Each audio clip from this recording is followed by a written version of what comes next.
नमस्कार दोस्तों, इस समय की सबसे बड़ी खबर अपडेट सामने आ रही है। देश में एक बार फिर से पीएम मोदी के नेतृत्व में भाजपा की सरकार बन चुकी है। सबसे बड़ी जानकारी आपको बताना चाहेंगे, एक बार फिर से देश के प्रधानमंत्री पीएम मोदी होने वाले हैं। भारतीय जनता पार्टी ने 294 सीटों पर जीत हासिल की है, जबकि इंडिया गठबंधन को 232 सीटें मिली हैं और 17 सीटें अन्य पार्टियों के खाते में गई हैं। अब दोस्तों सरकार बनाने का सीधा फॉर्मूला भाजपा के पास है। एनडीए गठबंधन 294 सीटों पर जीत हासिल कर रहा है। बहुमत से 22 सीटें ज्यादा भारतीय जनता पार्टी के पास हैं। अब दोस्तों विपक्षी पार्टियों की कोशिश है कि कहीं ना कहीं कुछ बड़े नेता जो कि बीजेपी के साथ गठबंधन में है उन्हें अपने पाले में किया जाए, और कांग्रेस पार्टी भी सरकार बनाने की फिराक में है।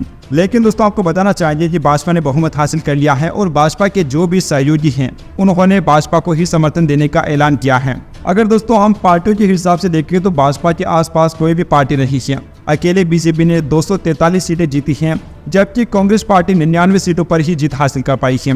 कांग्रेस पार्टी दूसरी सबसे बड़ी पार्टी है। अब दोस्तों आप लोग देखिए, कांग्रेस पार्टी और भारतीय जनता पार्टी में सीटों के हिसाब से देखा जाए तो कांग्रेस पार्टी और भाजपा में 145 सीटों का फर्क है। मतलब कि देश की जो सबसे बड़ी पार्टी है और दूसरी जो सबसे बड़ी पार्टी है विपक्षी, उसमें 145 सीटों का फर्क है।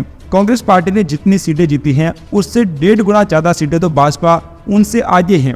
अब सोचिए, भारतीय जनता पार्टी कांग्रेस की दुगनी से भी ज्यादा सीटें हासिल कर रही है। ये दोस्तों देखा जा सकता है कि पीएम मोदी का जलवा कितना बरकरार है। हालांकि भाजपा की सीटें कम हुई है, ये इस बात का संकेत है कि कुछ ऐसे मुद्दे हैं जिनकी वजह से जनता ने पीएम मोदी को कम वोट किए हैं।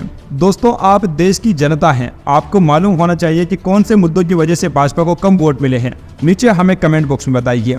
दोस्तों अगर इस वीडियो में हम राज्यवार बात करें तो इस बार भारतीय जनता पार्टी को काफी राज्यों में बड़ा नुकसान देखने को मिला है। दोस्तों इस बार भारतीय जनता पार्टी को काफी राज्यों में काफी बड़ा नुकसान हुआ है। तमिलनाडु में भाजपा इस बार एक भी सीट पर जीत हासिल नहीं कर पाई है। कर्नाटक में दोस्तों पिछली बार भाजपा 22 सीटें जीती थी, इस बार भाजपा 19 सीटें ही जीत पाई है। महाराष्ट्र में जहां एनडीए 40+ था, इस बार 18 सीटें ही हासिल कर पाया है। पश्चिम बंगाल में 18 सीटें थी, उनसे 12 पर भारतीय जनता पार्टी आ चुकी है। मध्य प्रदेश में हालांकि भाजपा का अच्छा प्रदर्शन है और सभी 29 सीटें भारतीय जनता पार्टी ने हासिल कर ली हैं। बिहार में भी इस बार 39 सीटों से भारतीय जनता पार्टी एनडीए गठबंधन 30 सीटों पर आ चुका है। इंडिया गठबंधन जो कि पिछली बार सिर्फ 1 सीट पर था, इस बार 9 सीटें हासिल की हैं। इसके अलावा दोस्तों उत्तर प्रदेश में दोस्तों सबसे बड़ा गेम इस बार बदला है। उत्तर प्रदेश में जहां एनडीए ने 38 सीटें जीती हैं, इंडिया गठबंधन ने 41 सीटों पर कब्जा कर लिया है। 1 सीट अन्य पार्टी के खाते में गई है। पश्चिम बंगाल की बात करें तो पश्चिम बंगाल में भाजपा का प्रदर्शन बेहद निराशाजनक रहा है। इस बार सिर्फ 12 सीटों पर ही भारतीय जनता पार्टी जीत हासिल कर पाई है, जबकि टीएमसी ने इस बार शानदार प्रदर्शन यहां पर किया है और टीएमसी ने 29 सीटें जीती हैं।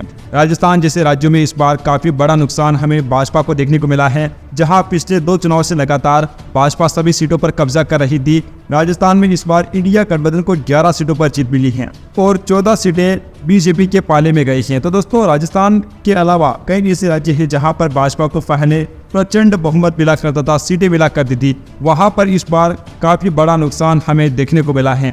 हालांकि भाजपा की सरकार बन रही है, लेकिन फिर भी नुकसान को नकारा नहीं जा सकता है। कुछ ऐसी कमियां रही हैं भाजपा को जिन्हें भाजपा को सुधारना पड़ेगा। जनता की तरफ से ये बड़ा मैसेज भारतीय जनता पार्टी को दिया गया है। Subscribe now and press the bell icon. Never miss an update.